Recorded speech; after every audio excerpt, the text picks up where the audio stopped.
जी। मुकम्मल जानना चाहता हूँ।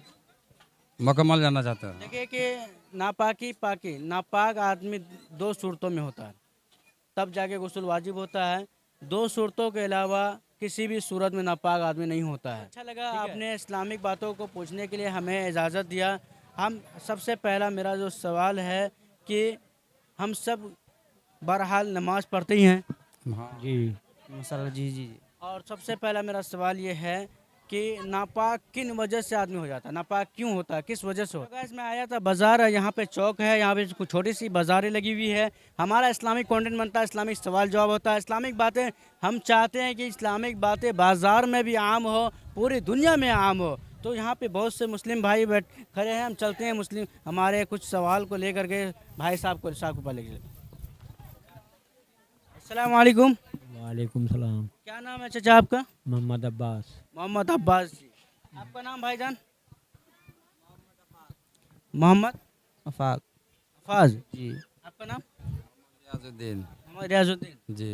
कुछ इस्लामिक चाचा इधर आ जाइए, थोड़ा सा जहमत कर लिया अल्लाह के वास्ते, आ जाइए, ज़्यादा वक्त नहीं लेंगे, बैठ जाइए यहाँ, बैठ जाइए।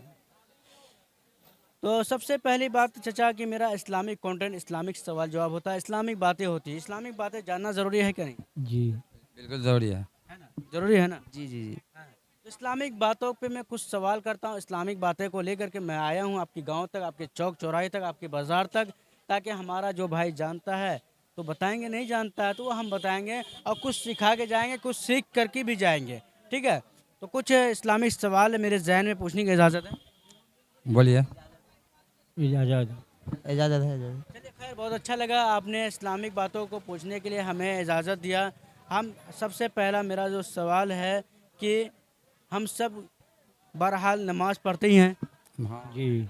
मसाला जी जी जी। और सबसे पहला मेरा सवाल ये है कि नापाक किन वजह से आदमी हो जाता है, नापाक क्यों होता है, किस वजह से होता है, नापाक होता है। जिससे आपकी गुस्ल वाजिब हो जाती है? जी।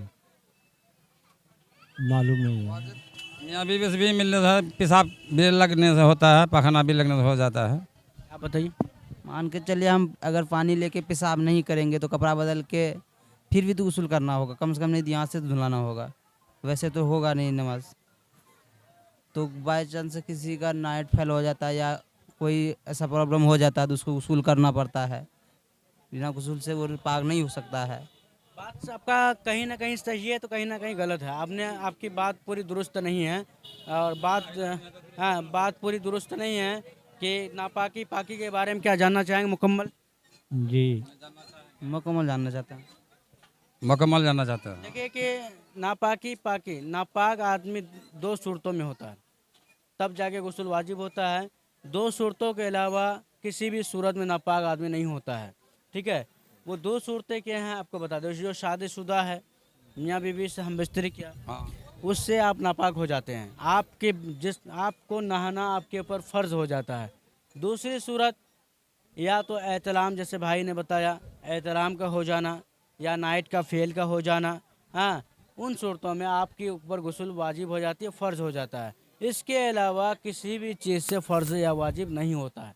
ताकि अगर बाई दफ़ा, जैसे भाईजान पेशाब कतरे के बारे में ज़िक्र किया, पेशाब के कतरा से लग जाने से आप पर गुस्ल वाजिब नहीं होता है, बल्कि उसी जगह धो लेने से काम चल जाएगा। कपड़ा अगर लगा है, कपड़े में पेशाब कतरा लगा है, उसी जगह जहाँ लगी है वहीं आप धो लीजिए, आपका कपड़ा भी पाक हो जाएगा, आपका जिस्म भी पाक हो जाएगा। खैर, ये तो नापाकी पाकी के बारे में मालूम हो गया आपको, जी। है ना? जी। जी ये तो मालूम हो गया। चलिए खैर,